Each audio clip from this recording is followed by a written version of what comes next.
तुम लोगों ने मुझे नौकरानी समझ रखा है क्या? घर का हर काम मैं ही करूं? तुम्हारी माँ ने काम करने में हाथ खड़े कर दिए हैं। तुम चिंता मत करो, मैं अभी जाकर माँ से बात करता हूँ। टुन्नू अपनी माँ के कमरे में जाता है। माँ, तुम्हें टुनी चिड़िया ने कितनी बार कहा है बर्तन धो दो, तुम कुछ नहीं कर सकती क्या? बेटा, मेरी उम्र हो गई है और अब घर के काम नहीं होते। मेरे घुटनों और कमर में दर्द रहता है। तभी टुनी चिड़िया वहाँ आ जाती है और सब बातें सुन लेती है। ये बहाना मत बनाओ। मुझे पता है जब तुम अपनी सहेलियों के साथ पार्क में होती हो तब तुम्हें दर्द नहीं होता। अगले दिन नाश्ता बना है, मुझे दवाई भी लेनी है बहू। अच्छा महारानी जी, तुम तो ऐसे बोल रही हो जैसे कहीं की रानी हो। रुको, मैं अभी खाना लाती हूँ। अब मैं इस बुढ़िया को सूखी रोटी देती हूँ। फिर टुनी सूखी रोटी अपनी सास को लाकर देती है। टुन्नू की माँ कहती है, ये तो सिर्फ सूखी रोटी है, सब्जी कहाँ है बहू बेटा? तुम्हें ये सूखी रोटी मिल रही है, वही काफी है। मैंने सब्जी बनाई थी लेकिन वो टुन्नी जी ले गए। अब मैं ऐसा हाल करूंगी कि तुम दोबारा खाना नहीं मांगोगी। टुन्नू की माँ बहुत दुखी होती है। ऐसे ही बहुत दिन बीत जाते हैं। एक दिन बहू, मुझे चाय दे दो। बस अब बहुत हुआ। अब मैं इस बुढ़िया को इसी चाय बनाकर दूंगी जो कभी चाहिए न मांगे। टुनी चाय में पेट दर्द की दवाई मिला देती है। फिर वो चाय अपनी सास को लाकर देती है। टुन्नू की माँ चाय लेती है, जिसे पीते ही उसके पेट में तेज दर्द होने लगता है। ये पेट में दर्द क्यों हो रहा है? टुनी चिड़िया मन ही मन मुस्कुराती है। फिर कहती है, लो, ये ड्रामा फिर शुरू हो गया। जाओ बर्तन धो दो, मैं आराम करने जा रही हूँ। बूढ़ी रानो कुछ नहीं कह पाती और बर्तन धोने लगती है। कुछ देर बाद टुनी चिड़िया कहती है, जाओ काका की दुकान से राशन ले आओ। लेकिन बहू, मैं अकेले कैसे लाऊंगी? मेरे पेट में भी दर्द है। टुन्नू को फोन कर दो, वो ले आएगा। तुम्हें बस काम से बचने का बहाना चाहिए।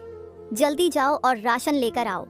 बूढ़ी रानो कोई झगड़ा नहीं चाहती थी, इसलिए चली जाती है। कुछ दूर उड़ने पर उसका बैलेंस बिगड़ जाता है और वह गिर जाती है। पड़ोस की एक औरत उसकी मदद करती है। टुनी चिड़िया उसे गुस्से में कहती है, ये सब तुम्हारा ड्रामा है। अब जाओ और आलू काट दो। बूढ़ी रानो आलू काटने लगती है, लेकिन वो गिर जाते हैं। या रब, मेरे बेटे और बहू ने मुझे पहले ही परेशान किया है और अब ये आलू भी परेशान कर रहे हैं। तभी वो आलू बोलता है, अम्मा, हम तुम्हारी मदद के लिए आए हैं। बूढ़ी रानो चौंक जाती है।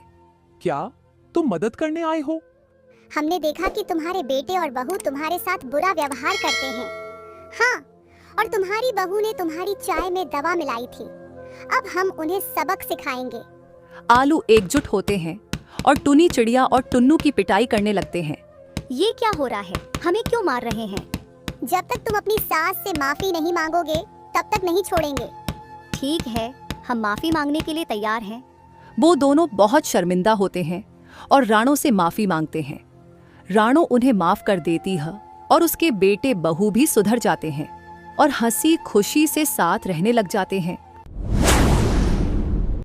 मित्र, देख लेना, मैं पढ़ाई करके बड़ा आदमी बनूंगा। मेरे पिता एक सेठ के घर काम करते हैं जो बहुत बड़े व्यापारी हैं। सेठ जी, मुझे कुछ पैसे दे दीजिए, मैं दवाई लाकर खा लूं, फिर काम कर लूंगा। मेरी तबीयत बहुत ज्यादा खराब है। नहीं, पहले काम खत्म करो, फिर पैसे लो। कल मुझे सारा माल मंडी पहुंचाना है। अगर माल मंडी नहीं पहुंचा तो मेरा बहुत नुकसान हो जाएगा। ये सुनकर बेचारा टुन्नू चिड़ा फिर से काम पर लग जाता है। सेठ बहुत ही लालची था। बेचारा टुन्नू चीदा बहुत बीमार हो जाता है और काम करते करते बेहोश हो जाता है। अरे मुन्ना, जल्दी चलो, तुम्हारे पिता चक्कर खाकर गिर पड़े हैं। मुन्ना बहुत जल्दी वहां पर जाता है। क्या हुआ पापा? आप ठीक तो हो ना? आप कैसे गिर गए पापा? कुछ नहीं मुन्ना बेटा, बस पैर फिसल गया।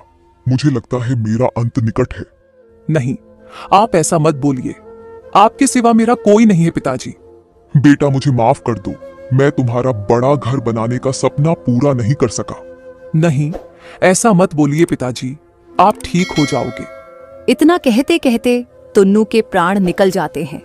पिताजी, आप मुझे छोड़कर नहीं जा सकते। अब इसके मरने का फायदा मैं कैसे उठाऊं? चलो, अब ज्यादा मत रो।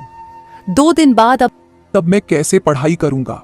मैं कल से सेठ के पास काम पर लग जाऊंगा और खाली समय में पढ़ाई करूंगा। सुबह होते ही मुन्ना सेठ के पास पहुंच जाता है। सेठ जी, मुझे काम पर रख लीजिए। ठीक है, उल्लू दादा के साथ काम करो।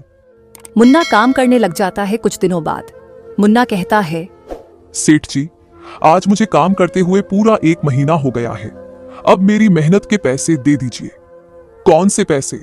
मैं तुम्हारे पिता को पहले ही कर्ज के तौर पर पैसे दे चुका हूं, लेकिन मेरे पिता ने कभी कर्ज नहीं लिया। बात मत बना, जंगल से लकड़ियां लिया। जब तक कर्ज खत्म नहीं होगा, 1 पैसा नहीं मिलेगा। बेचारा मुन्ना चुपचाप जंगल की तरफ निकल पड़ता है। जंगल में बैठकर वह रोने लगता है। पिताजी, आप मुझे छोड़कर क्यों चले गए? उस पेड़ के नीचे एक अच्छा भूत रहता था। आखिर यह कौन रो रहा है? वो भूत मुन्ना के पास जाता है। मुन्ना डर जाता है। कौन हो तुम? मैं एक भूत हूँ और मैं इस पेड़ पर रहता हूँ, लेकिन घबराओ मत, मैं मदद करता हूँ। तुम मुझे अपनी परेशानी बताओ, क्या हुआ तुमको? मुन्ना ने अपनी कहानी सुनाई। भूत ने कहा, तुम घबराओ मत, मैं सेठ को सबक सिखाऊंगा। वो कुछ पैसे देता है। तुम्हारा बहुत बहुत शुक्रिया भूत भैया। फिर वो भूत व्यापारी के घर जाता है और उसके सारे धन में आग लगा देता है। ले क्या हो गया? मेरा सारा धन जल गया, अब मैं क्या करूं? व्यापारी को उसकी बुराई का फल उसको मिल जाता है और इधर मुन्ना अपनी जिंदगी आराम से बिताने लग जाता है। प्यारे दोस्तों, हमें कभी किसी की मजबूरी का फ़ायदा नहीं उठाना चाहिए और हमेशा दूसरों का साथ देना चाहिए। प्यारे दोस्तों, इस कहानी को लाइक, कमेंट और चैनल को सब्सक्राइब करना बिल्कुल न भूलें। Thank you.